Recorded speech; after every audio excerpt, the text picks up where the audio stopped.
What's up, everybody? Welcome to the latest edition of Teaching Tuesday. This week we're going to be diving into a topic that I think is very overused and rarely over-explained. So we're really going to try and jump into it and dive into that as we get going, right? So the concept that we're talking about is just the phrase "get your foot down," right?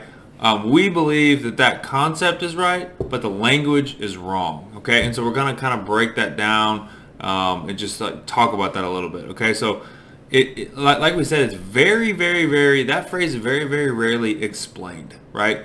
And I think it's easier to just say it because it's shorter, right? But the laziness of the language, we can't continue to do that, right? Because when we're lazy with our language, we really just kind of leave too much space for people to kind of fill in the blanks, right? And filling in the blanks isn't bad, but we want people to be able to fill in the blanks and the parameters that we're setting for it, right? To understand what the concept is, right?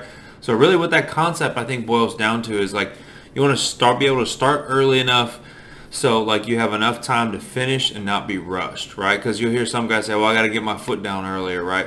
And so, if you watch, most of the big leaguers are not getting their foot down, or they're not finishing their stride early, right? Because they want to be able to see the ball for as long as possible, right? So it's kind of more of a be on time thing. When do I need to start so I can be on time, right? So like let's watch. I'm gonna throw up a couple clips right here. We're gonna watch that. One is just gonna be Sean Casey talking to Josh Donaldson in a great interview, just kind of like going over some different things. And then there's gonna be a clip from Albies from the Braves. So we're just gonna kind of watch both of those and then kind of come back and talk about it a little bit. So we'll do the Donaldson clip first. It's not necessarily about, hey, get that foot down early. It's about be on time. Whatever that be on time is. If it's a heater, okay, maybe it gets down a little early. Something off speed and I recognize spin, okay, now I can get it down a little later. So it's really more of a be on time. Right? Yeah, and see, so that right there, he's just talking about being on time, right? Starting with enough time where you can feel on time, right? Like we kind of like to define it as this, right? Like when you need to start to be able to feel not rushed and not pressured. Okay, so like here's an example of kind of not, not rushing to get your foot down early, right? Because that concept doesn't make a whole lot of sense, because like if you get it down too early, then you have to start again and you've lost your momentum and doing all that stuff, right? So let's watch this clip of Albies right here from the Braves, right? So let's watch this real quick and just watch how he's very smooth, right? When he lifts his leg up, but he's not rushed. Right, so he starts early, right, but he's not rushed. So I really think that's what a lot of people are talking about when they mention this, and when they're talking about that is, hey, I need to start early enough and finish early enough to where I feel like I'm not stressed. But I think something that goes with that is there's two kinds of timing, right? A lot of people talk about the first piece of timing that we've been talking about, throughout this entire thing right here, but I think there's a second part, right? So the first part we kind of defined as when I need to start so I can be on time, right? It's like Sean, Casey, and Donaldson were talking about, when do I need to start so I can be on time? But the second part, I think, is think about it this way.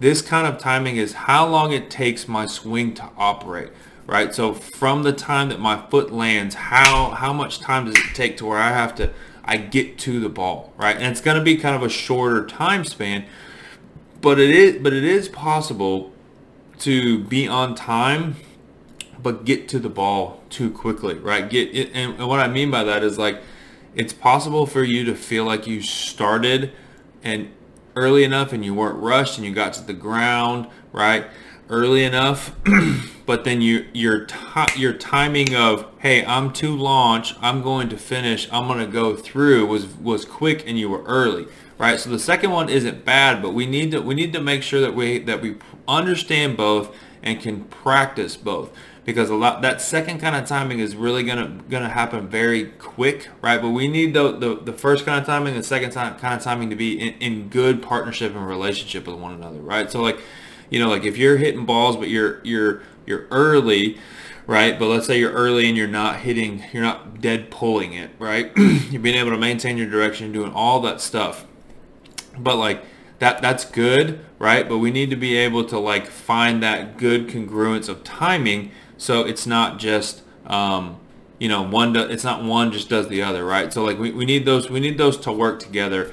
And so I think that understanding that the second part of that timing is there is a really important distinction that we need to make, because we've got to understand that it's not just when I start, right? It's like when I start combined with how quick I am and how good I am to the ball, right? So how do those work together? Because we need that relationship to be on point all the time, right? Not just same page, but same word, same letter, right? We need those to be working together, right? So there's a really good way that I've found that to help kind of practice timing, right? Because timing is not necessarily something that they tell you need it, right? And they tell you that you got to go get it in a game, but like it's not something that's necessarily practiced a lot, or there's not a lot of how-tos on how to practice timing, either parts of that, right? So I think something that I've heard and that I've kind of like thought was a great, just a great way to practice that was like,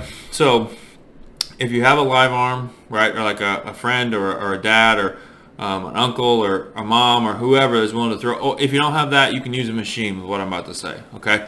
So what you're basically going to do is you're going to take like a whole bucket of live arm or machine, okay? And while you're taking that, every take is going to be active. So like a full speed take, right? Not just a half, blah, blah, blah, blah. If you want to work that timing, right, it's got to be full speed, right? And so every time as you're taking and you're actively working and doing that through, like find, hey, this is where I feel good. Oh yeah, I would have smoked that ball. And when you feel that, make note in a notebook, in your phone, and something. Hey, I did this here and I adjusted it, and the next 10 pitches I felt like I was going to smoke the ball, right? So like that, every take needs to be active. Create notes so you can duplicate it and you can figure out this is how I translate it in the game. And then a really important piece too is like give your brain the ability to see the ball like through the plate, right, and into the catcher's glove. Now it's not where you hit the ball, but being able to track that all the way through, like with a fastball that's got cut or run, or a slider or a curveball. It's really good for your brain to be able to kind of track that and see what the full path is, and it can kind of help you as far as like seeing, but then also like operating, okay? And the big thing is too, like have some variance in there. What I mean by that is have it throw fastballs, curveballs, sliders, changeups, whatever the live arm or machine can do. It doesn't have to be perfect, right? These just have to be like different speeds, different anything, and that'll really just like kind of help challenge your timing and kind of help put your timing and your sight together, okay? So that's a topic that I think is really important for us to tackle and understand how to do that, right? So like stop saying get your foot down, be intentional with your language and don't be lazy, and hit subscribe because we're going to keep doing these and keep helping you because we want to make success tangible. So hit that subscribe button up, and I'll see you on the next video.